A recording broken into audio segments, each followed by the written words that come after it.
Di video kali ini gue pengen kasih beberapa list gear videografi favorit gue di tahun 2021. Kira-kira apa aja? Silahkan simak video ini sampai habis.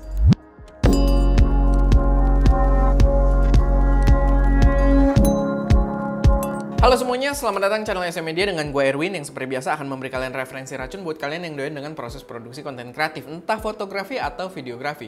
So, kalau kalian tertarik dengan hal tersebut dan baru nemu channel ini, nggak perlu ragu, langsung aja subscribe dan aktifin tombol notifikasinya biar nggak ketinggalan update-update terbaru dari kita. Dan di video kali ini, gue tidak membahas produk baru, walaupun mungkin ada produk yang belum sempet di review di ST Media gitu, tapi akan cukup menarik juga informasinya di sini.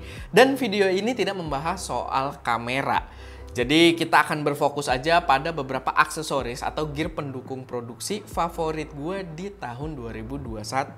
Dan kalau misalkan kalian tertarik buat kita bahas kamera juga, silahkan komen aja sehingga nanti mungkin gue akan realisasikan juga. Sama di video ini kita nggak bahas gear-gear yang murah banget juga. Di sini gue membahas gear yang harganya mungkin cukup menengah tapi kurang lebih bisa meningkatkan value dalam produksi kalian. Bisa jadi investasi jangka panjang. Dan kalau kalian tertarik buat gue bikin yang versi produk-produk yang murah bangetnya, silahkan komen juga di bawah. Kalau banyak yang tertarik, baru gue akan realisasikan.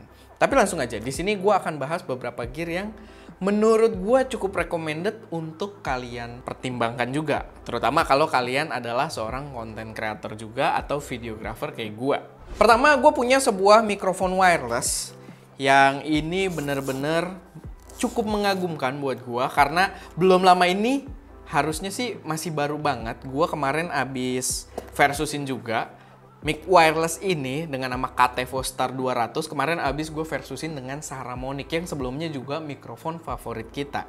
Tapi si Katevo ini luar biasa dengan value yang sangat-sangat sweet spot menurut gue. Apa yang dibawakan, apa yang ditawarkan entah dari kualitas dan juga aksesoris pendukungnya itu menurut gue oke banget. Kayak di sini dia ini naruhnya salah ya, tapi dia dapat unit mikrofon. Ini terbalik semua lagi. Ini siapa yang naruh nih? Kayaknya Ska yang naruh ya.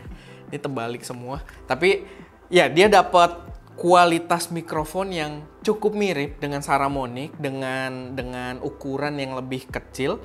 Lalu di sini dia lebih komplit juga aksesorisnya. Kita dapat carrying bag kayak gini, dapat bulu kucing juga untuk mikrofon internalnya karena dia di setiap transmitternya ini dia punya mikrofon internal juga di sisi atasnya. Dan kita bahkan dapat handle juga gitu kalau misalkan pengen si mikrofon ini dipakai sebagai mikrofon biasa gitu, kayak mikrofon kalau kita lagi liputan atau lagi wawancara gitu. Jadi dia value-nya bagus banget. Dengan harga, dia itu harga jualnya cuma di Rp1.790.000, udah dapet semua paketannya. Nah ini menarik sebenarnya karena ini cukup menarik karena pertama kali gua membahas mikrofon ini kita tidak dapat sekomplit itu. Tapi sekarang udah diperbarui sama distributornya, sekarang udah dilengkapi dengan beberapa bonus. Karena waktu itu gue ada sedikit masukan ke mereka buat membawakan si bulu kucing ini atau dead cat-nya ini. Biar kalau dipakai outdoor, di kondisi yang berangin itu lebih enak. Dan sekarang di harga yang sama dengan pertama kali gue unboxing serta cobain, itu udah dapat bulu kucing ini, dapat pouch-nya, dapat carrying bag-nya ini, dan juga dapat si handle-nya. Jadi itu value-nya bagus banget. Nah, kita udah ada pembahasan lengkapnya. Jadi udah ada 2 video membahas tentang mikrofon ini. Kalau misalkan kalian tertarik, silahkan cek aja review dan yang video versusnya dengan Saramonic. Di situ lebih komplit. Tapi paling nggak di sini gue bisa merekomendasikan dia karena dia memang menjadi gear favorit gue di tahun 2021 sebagai wireless mikrofon. Karena dia benar-benar menggeser posisi Saramonic Blink 500 kita gitu, di posisi yang dia lebih enak buat dibawa-bawa. Kalaupun nggak pakai pouch-nya dia lebih kecil ya, bisa masuk ke ruang yang lebih compact. Tapi di sini bahkan dia udah dapat bag-nya juga atau pouch-nya ini. Mungkin lebih pas bag sih, karena kalau pouch itu kan dia ya udah cuma kantong doang. Di sini dia kayak hard case gitu. Dan di sini udah bisa langsung bawa aksesorisnya juga, kabel-kabelnya, mikrofon lavnya, itu semua bisa dibawa di sini dengan value yang harganya itu lebih murah dari si Saramonic. Ya balik lagi, pertimbangan kalian juga, cuman ini salah satu mikrofon yang kita rekomendasikan di 2021. Lalu selanjutnya, setelah mikrofon ini, gue punya sebuah lighting dari brand lokal yang konsepnya menurut gue di sini cukup menarik, baru banget gitu. Gue baru lihat sebuah lighting yang bisa dilipat. Ini adalah Kosta CL R20. Dia mungkin harganya juga bukan lighting yang budget banget. Dia dijual seharga Rp1.299.000, tapi konsepnya menurut gue menarik banget karena di sini dia kalau mau kita bawa-bawa, dia tinggal dilipat dan dia bisa masuk ke tempat-tempat yang cukup sempit gitu. Tapi tetap memungkinkan kalau misalkan kita buka kayak gini, dia memiliki light surface yang lebih luas. Light surface yang lebih luas ini otomatis dia akan memberikan intensitas yang lebih besar juga, dan di samping itu dengan light surface yang lebih luas, dia akan menghasilkan cahaya yang lebih soft juga. Walaupun kalau pengen soft banget, tetap kalau bisa pakein entah diffuser atau dipantulin, tapi dengan light surface yang lebih besar, itu akan berefek juga ke lighting kita atau ke karakter lighting pada subjek kita nantinya gitu. Makanya gue suka banget. Dia juga di sini powernya lumayan gede. Dia itu untuk full powernya di 100%, dia menggunakan tenaga 20 watt setahu gue, dan memang dia terang banget. Dia juga di SM Media itu karena kantornya suka banyak problem ya. Dia juga sering banget jadi lampu emergency gitu karena ya baterainya cukup awet juga, power yang dikeluarkan itu sangat kuat juga. Di sini juga dia nggak sembarangan ya.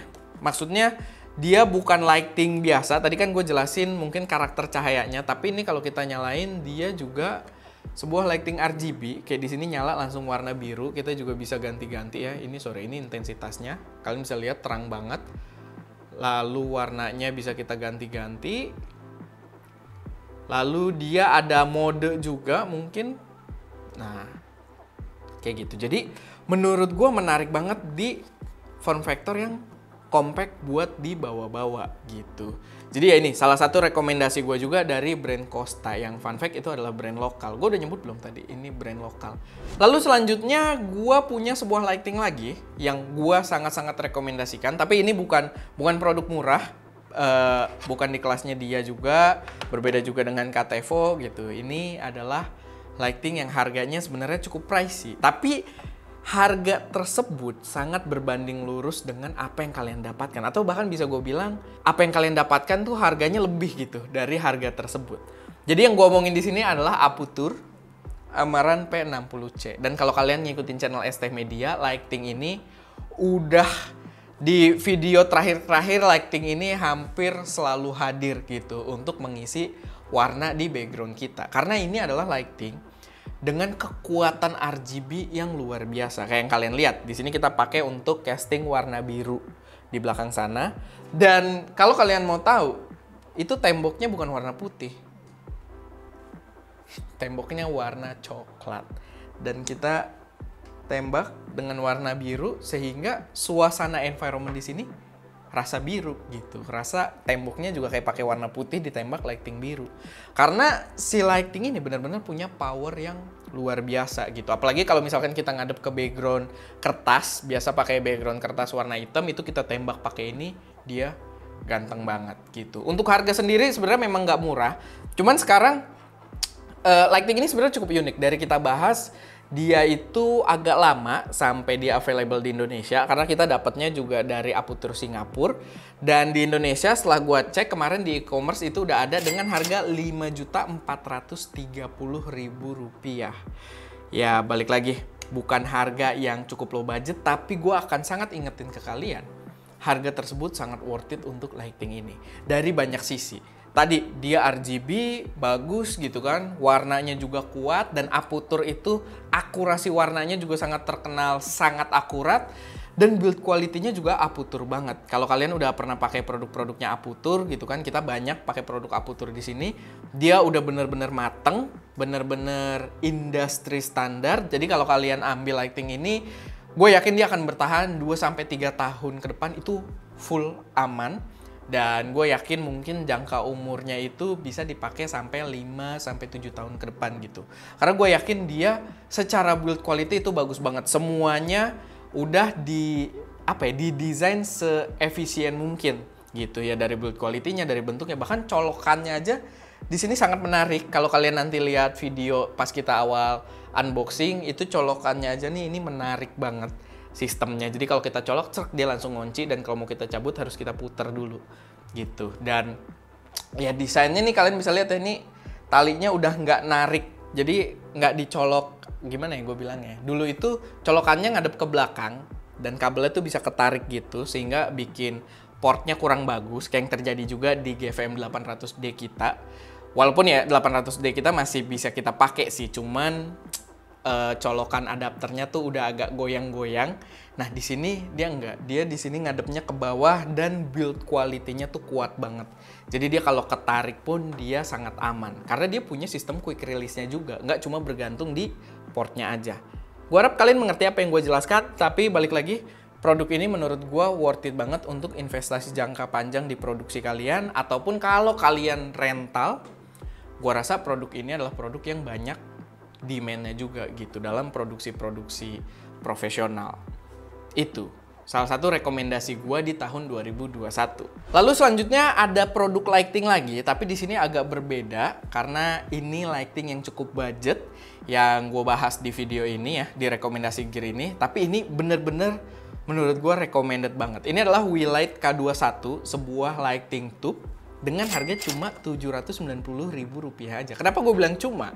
Karena saingan dia, entah dari Godox, entah dari IEC Onion yang pernah gue coba, itu harganya di atas Rp1 juta, 1,2, 1,3. Sedangkan di sini dia cuma Rp790.000 aja. Dan ini proper banget.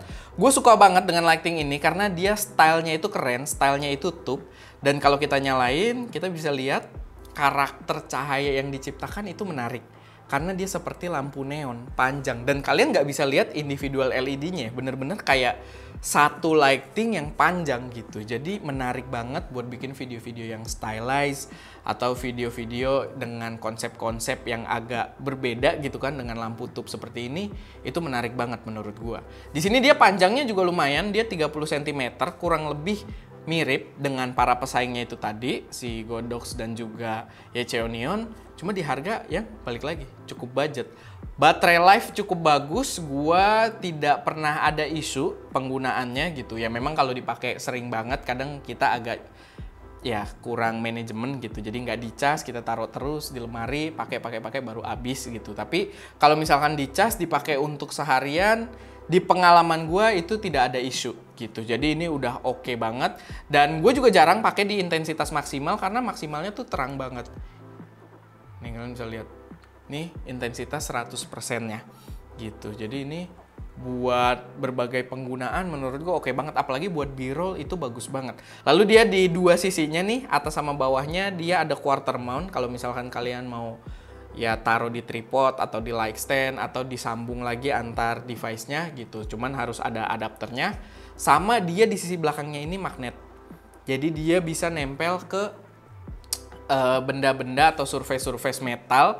Kayak kalau misal kita tempel di light stand aja yang besi gitu, dia bisa langsung nempel. Atau kita taruh di rak-rak besi, dia juga bisa langsung nempel. Atau yang menarik, gue pernah pakai lighting ini, itu jadi lampu emergency pas gue gimana gue bilangnya, gue bukan membenarkan, tapi gue kayak semacam ngecek apa yang terjadi dengan mesin mobil gue. Jadi cupnya tuh gue buka, lalu ini karena bodi mobil kan metal semua gitu, cupnya gue buka, lalu ini pas gue tempel, dia langsung menempel dengan kuat banget, dek gitu. Lalu gue nyalain lampu, dan ya jadi lampu emergency yang sangat menarik gitu. Tapi ya itu bukan penggunaan utamanya, cuman ya sedikit value tambahan aja gitu. Story yang menarik dari si lighting ini. Gua sangat-sangat rekomendasikan lighting ini, entah buat kalian para penonton SM Media ataupun buat teman-teman gua yang juga sesama konten creator lainnya gitu. Jadi ini adalah lampu yang sangat menarik, lighting yang sangat menarik. Selanjutnya ada sebuah device yang belum pernah gua review karena gua agak bingung juga mau reviewnya kayak gimana, tapi dia sering naik di Instagram gua. Ini adalah Ulanzi PT18, sebuah multi tools kayak semacam Swiss knife, pisau Swiss yang gua rasa wajib untuk para videographer gitu, untuk Ashcam gitu kan. Karena di sini toolsnya berbeda dengan pisau Swiss yang toolsnya mungkin lebih ke arah general gitu kan, ada pembuka botol dan sebagainya. Di sini isinya bener-bener concernnya itu untuk para gear-gear videografi gitu untuk gear-gear yang ya gimana ya, gue menjelaskannya agak susah membahasakannya. Yang jelas gear-gear yang sering gue pakai dalam kegiatan produksi. Kayak di sini dia ada bagian flat gini, gue nggak tahu namanya apa, tapi dia berfungsi untuk membuka kayak mounting quick release yang biasanya itu perlu dibuka pakai koin. Nah, koin kan biasanya kadang tiba-tiba nggak ada gitu, tiba-tiba ya kadang ada, kadang nggak ada. Dan ketika gue udah punya si Ulanzi PT18 ini, ya gue tinggal keluarin dia gitu, pasti udah ada. Lalu dia ada buat obeng juga, udah pasti karena itu sangat-sangat universal. Dan dia punya beberapa bentuk dari kunci L gitu, beberapa ukuran dari penggunaan kunci L. Walaupun gue nggak tahu sih ukuran-ukuran kunci L itu kadang berbeda-beda juga tiap gear. Di sini juga ada 4 ukuran yang gue nggak bisa pastiin yang ini untuk apa, ini untuk apa, untuk apa. Tapi dalam prakteknya nih ketika gue menggunakan cage atau menggunakan satu sistem quick release yang pakai kunci L, atau bahkan kayak adapter monitor ke hot shoe kamera, itu juga ada yang buat ngencengin ngendorinnya pakai kunci L. Ini berguna banget. Dan ya kadang gue juga nggak langsung kayak, oh ukurannya beda, gue tinggal ganti baru pas gitu. Atau ya kita coba-coba dari 4 ini. Biasanya keempat ini udah cukup banget di gear-gear yang gue gunakan. Jadi ini salah satu yang penting banget. Harganya sih nggak murah ya. Dia Rp310.000 terakhir gue cek. Tapi build quality-nya cukup bagus dan bener-bener berguna banget dalam workflow gue bener-bener selalu bawa dia di dalam tas gue. Lalu dia di sisi belakangnya juga ini dia kayak ada screw mount gitu, tapi versi female-nya, versi ceweknya. Jadi kalau misalkan kalian punya baut-baut yang takut hilang, nah ini bisa di screw ke belakang. Ya, gue nggak tahu sih apakah ini hanya tujuan estetik doang atau memang tujuannya seperti itu buat naruh beberapa baut-baut yang lagi nggak dipakai, tapi ya bisa berfungsi dengan baik. Ya ini salah satu yang gue selalu rekomendasikan juga di Instagram gue gitu, karena dia bener-bener berfungsi dengan baik. Salah satunya ketika kita syuting di luar kemarin pas syutingan yang ke Bandung, ini banyak banget kepake gitu buat yang ngurusin tools-tools kita yang lainnya gitu, aksesoris yang lainnya.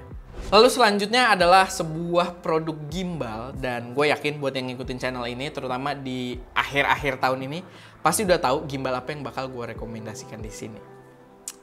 Ini adalah Zhiyun Crane M3. Dan kalau kalian nonton reviewnya serta unboxingnya, itu bukan unit yang punya kita, itu adalah produk sampel. Sedangkan yang sekarang kalian lihat yang ada di depan gue ini adalah unit punya ST Media. Dan ini gimbal yang menurut gue value-nya bagus banget. Mungkin harganya juga untuk beberapa orang ngelihat harganya mungkin cukup mahal ya, karena gimbal ini dijual seharga 5,8 juta rupiah. Gue nggak mengelak, itu harga yang cukup tinggi karena Webil S aja sesama Zhiyun gitu kan yang bisa bawa payload lebih gede itu lebih murah dari si gimbal ini. Tapi dengan ukuran yang luar biasa compact dan kemampuan dia untuk membawa kamera full frame, itu menurut gue udah gak ada yang ngalahin gitu. Karena dia bener-bener buat masuk ke ransel gue bisa, buat masuk ke samping tas aja tempat botol minum itu bisa. Headroom yang diberikan kita bisa sampai bawa kamera full frame. Gue sempet tes pakai Canon EOS R5, itu dia bisa berfungsi dengan baik, dan menurut gue harga tersebut worth it. Ya harganya 5,8 juta rupiah, tapi kalau kalian pinter-pinter lihat di e-commerce, sebenarnya mungkin bisa dapat diskon tambahan. Kayak terakhir gua cek tuh ada di Tokopedia bisa dapat di harga 5,5 juta. Waktu pertama pre-order itu yang hoki banget ya, kalau yang ngambil di pre-order waktu beli-beli pas pertama kali launching itu dapat di harga 5 juta rupiah pas gitu untuk versi yang ini. Kita juga ngambil versi yang basic doang kayak yang kalian lihat. Kalau kalian nonton reviewnya ya, itu pakai kakinya yang agak lebih gede, sedangkan di sini kita yang versi basic dia kakinya kecil, simple nih, kalau dilipat aja dia kecil banget. Tapi ya menurut gua ini lebih sweet spot untuk penggunaan ST Media, karena gimbal yang low profile tuh salah satu kunci yang gue suka banget ketika produksi di luar gitu. Jadi kita tidak terlalu attention seeking gitu, tidak terlalu apa ya, bahasa gue sebenarnya agak ngaco, tapi yang jelas kita tidak terlalu menarik banyak perhatian ketika produksi di luar gitu dengan gimbal simple seperti ini. Belum lagi ketika mau syuting di luar pun kita tidak perlu melakukan persiapan yang begitu heboh kayak kalau kita bawa Webil 2. Tapi Webel 2 juga bukan nggak rekomen ya. Ya kalau produksi kalian lebih profesional ya itu rekomen juga. Tapi ini untuk produksi ST Media, konten kreator YouTube gitu kan. Ini sweet spot banget buat gua gitu. Ini salah satu yang gua sangat-sangat rekomendasikan. Dan kemampuan dia buat bawa kamera full frame sebenarnya nggak benar-benar kita pakai.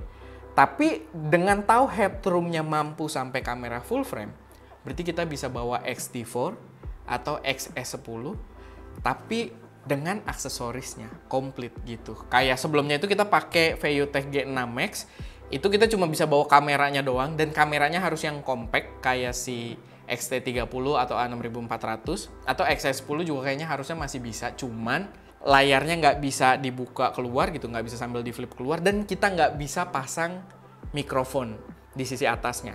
Karena waktu itu kita pasang filter aja waktu G6 Max ya, pakai A6400, pakai lensa Sigma 16, itu kita pasang filter aja dia udah nggak balance gitu. Sedangkan di sini headroomnya dia lebih luas gitu. Kita bisa pasang full menggunakan aksesoris-aksesoris yang kita butuhkan di kameranya gitu. Jadi ini salah satu yang gue juga sangat rekomendasikan. Tampangnya juga ganteng banget, walaupun warna putih ini akan cepat terlihat kotor, tapi ya nggak apa-apa. Sekarang kita nikmati dulu dan nanti kita pakai produksi, lama-kelamaan dia mungkin akan kotor, tapi ya itu. Gue sangat rekomendasikan si Zhiyun Kren M3 ini. Nah, terakhir gear videografi yang gue sangat rekomendasikan, yang buat gue sangat berkesan di tahun 2021 ini adalah MacBook Pro 2021 dengan M1 Pro. Ya gue tahu ini yang paling mahal di dalam video ini gitu kan, gear favorit gue. Tapi dia pun salah satu yang memiliki impact paling besar dalam skema produksi gue. Iya, dia harganya cukup lumayan gitu. Gua beli yang versi ini versi 1 TB dengan 10 core prosesor. 10 core CPU dan juga 16 core GPU. Dan gue itu beli di harga sekitar 40 jutaan. Tapi dia benar-benar meningkatkan produksi gue dengan signifikan. Gue benar-benar bisa editing tanpa dicolok. Gue bisa editing dimanapun tanpa bawa charger. Karena selain dia tanpa dicolok performanya tetap maksimal, nggak harus kita colok ke listrik baru performa tertingginya. Baterainya pun awet. Gue bisa menyelesaikan satu editan project video ST Media dengan laptop ini di baterai full tanpa dicolok sama sekali. Dan gue bisa udah sampai upload dengan sisa baterai masih di atas 40%. Jadi itu benar-benar fakta yang sangat menarik dari laptop ini. Kalian bisa lihat ya, buat membuktikan sendiri, kalian cek video unboxing dia, itu tanggal berapa pertama kali. Dan setelah video itu, ST Media upload hampir setiap hari. Jadi setelah kedatangan laptop ini, karena yang ngedit nggak Eko doang, gue pun jadi ketagihan ngedit di sini, kita bisa produksi dengan sangat cepat. Dan nggak cuma untuk editing aja, buat gue planning video, buat gue research, itu gue tanpa harus bawa charger ketika gue di cafe, gue lagi nongkrong, dan lain sebagainya. Pakai laptop ini udah oke banget. Jadi gue sangat-sangat rekomendasikan. Nggak harus yang versi ini, dan memang nggak harus kalian beli juga ya. Ini cuma salah satu gear favorit gue aja. Tapi kalau kalian mungkin budgetnya agak terbatas, bisa juga ambil yang versi paling bawahnya. Itu kalau nggak salah di harga 30-an juta, sekitar 33 juta rupiah, yang menurut gue mungkin lebih sweet spot juga buat teman-teman. Dan gue yakin dia akan tetap membawa performa yang kurang lebih mirip gitu dengan laptop ini. Cuman storage-nya lebih kecil dan core-nya ya lebih kecil juga gitu. Otomatis mungkin performanya agak berkurang, tapi biasanya tidak terlalu signifikan. Jadi ya itu bisa jadi pertimbangan juga. Oke, jadi itu dia beberapa gear favorit gua, gear videografi favorit gua di tahun 2021. Semoga bermanfaat, semoga bisa jadi referensi buat kalian. Dan kalau kalian udah tertarik oleh salah satu dari gear ini, kecuali yang ini, yang lain itu udah ada reviewnya masing-masing. Bahkan si MacBook Pro ini udah ada 3 video kayaknya, 3 atau 4 video yang khusus bahas dia doang gitu. Karena seiring berjalan banyak hal-hal yang bisa diulik gitu. Karena gue baru banget juga pakai sistem Mac gitu kan. Sebelumnya gue adalah pengguna Windows dengan laptop gaming, dan sekarang dia bener-bener racun banget. Jadi itu. Terima kasih teman-teman sudah menonton, semoga bisa jadi referensi. Dan silahkan komentar juga di bawah kalau kalian punya gear-gear rekomendasi kalian sendiri. Sama kalau kalian punya request kita mau bikin video rekomendasi apa di akhir 2021 ini, silahkan taruh juga di kolom komentar. Semoga aja kita masih sempet buat bikin. Harusnya sih masih sempet. Dan ya, itu aja. Gue Erwin, di belakang kamera ada Ska. Dan jangan lupa untuk berkarya.